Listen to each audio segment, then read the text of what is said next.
Now come to the proof of De Morgan's law. Statement क्या है De Morgan law का? A union B whole complement is equals to A complement intersection B complement. अब इसे proof करेंगे। इसको proof करने से पहले एक बार न्यूमेरिकली हम समझते हैं कि हम प्रूफ क्या कर रहे हैं। आपके पास यूनिवर्सल सेट है 1 2 3 4। एक सेट ए लिया है 1 2, the second set a dash is 3 4. A dash will be 3 4 if a dash is a complement is u minus a and it will be 3 4. Another set b is 3 and b complement will be 1 2 4. Right children? Now a union b is 1 2 3 and a union b whole complement is equals to universal में से आपने a union b को minus किया, it will be only 4 and what will be a dash intersection b dash? A dash is 3 4, b dash is 1 2 4 and what will be the common element? Only 4. So a dash intersection b dash will be 4. So it is equal. A union b whole complement किसके equal आ गया? a dash intersection b complement के। But it is numerically, right children? We want to prove it by algebraically. How can we prove it? उससे पहले आप एक चीज देखिए कि जो एलिमेंट A यूनियन B में आ रहा है, 1 belongs to A union B, 2 belongs to A union B, 3 belongs to A union B.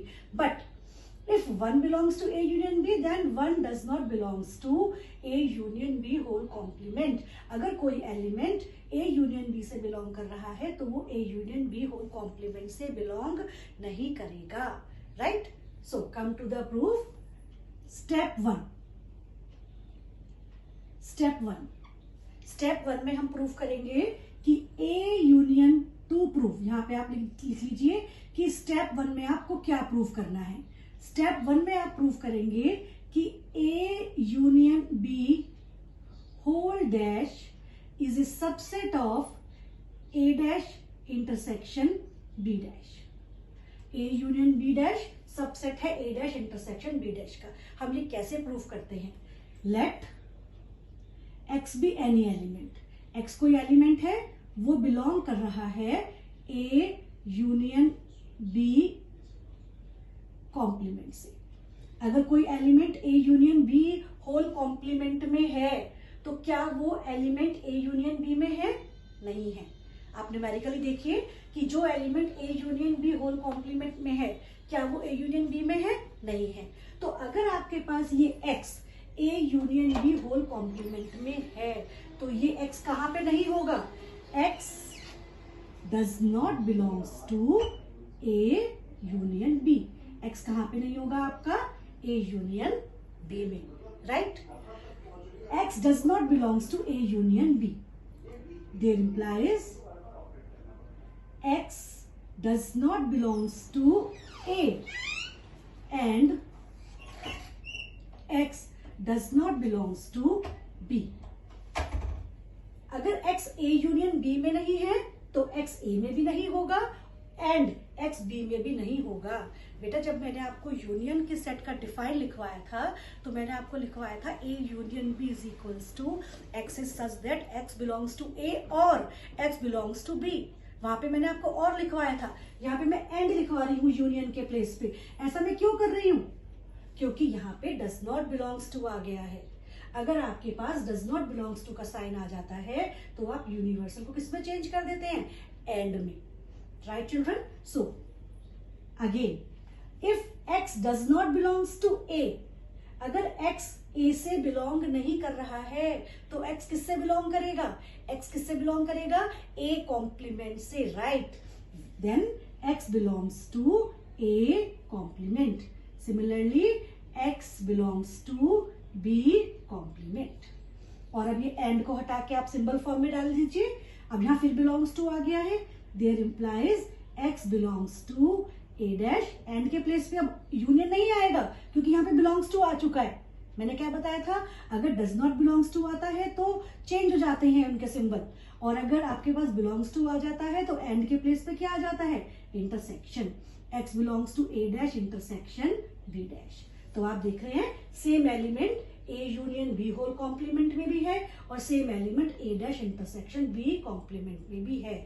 There implies A union B whole complement is a subset of A dash intersection B dash. Equation number 1. इसको आप equation number 1 suppose कर लीजिए. हमने ये prove कर दिया पहला part. Step 1 completed. Now come to step 2.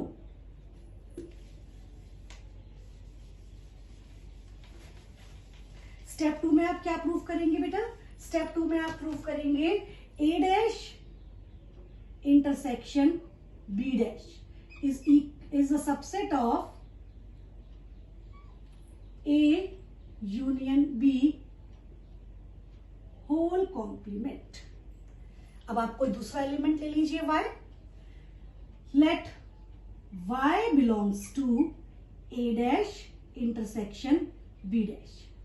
There implies y belongs to A dash and y belongs to B dash. जब भी belongs to का साइन आएगा तो इंटरसेक्शन एंड में चेंज होगा. Right? y belongs to A dash and y belongs to B dash. अगर y A dash में है तो y किस में नहीं होगा? y किस में नहीं होगा? A में. Very good. y does not belongs to A and y does not belongs to B. अब आप देख लीजिए does not का साइन आ चुका है. does not का साइन आ चुका है और and को अब आपको सिंबल में चेंज करना है. तो आप कौन से सिंबल में चेंज करेंगे? यस, यूनियन में चेंज करेंगे क्योंकि does not का साइन आ चुका है. There implies y does not belongs to A union B. Yes, and के प्लेस पे क्या चेंज कर दिया? Union. y does not belongs to A union B. और अगर y A union B से बिलोंग नहीं कर रहा है तो y किससे बिलोंग करेगा? A union B whole complement. There implies y belongs to A union B whole complement. y does not belongs to A union B. There implies y belongs to A union B whole complement. Same एक element y था, आप किस में लेकर चले थे? A dash intersection B dash में, और आपने उसे किस में बिलोंग करवा दिया? A union B whole complement में.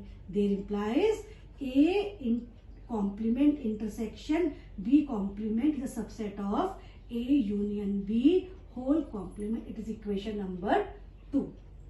आपको याद होगा जब हमने सबसेट पढ़ा था तो मैंने आपको बताया था कि when A is a subset of B and B is a subset of A, there implies A is equals to B. ऐसे ही हमने स्टेप 1 में क्या प्रूव किया था? It is step 2. हमने स्टेप 1 में क्या प्रूव किया था कि A union B whole complement subset है A dash intersection B dash का. स्टेप 2 में हमने क्या प्रूव कर दिया? A dash intersection B dash subset है A union B whole complement का. तो फ्रॉम 1 and 2, फ्रॉम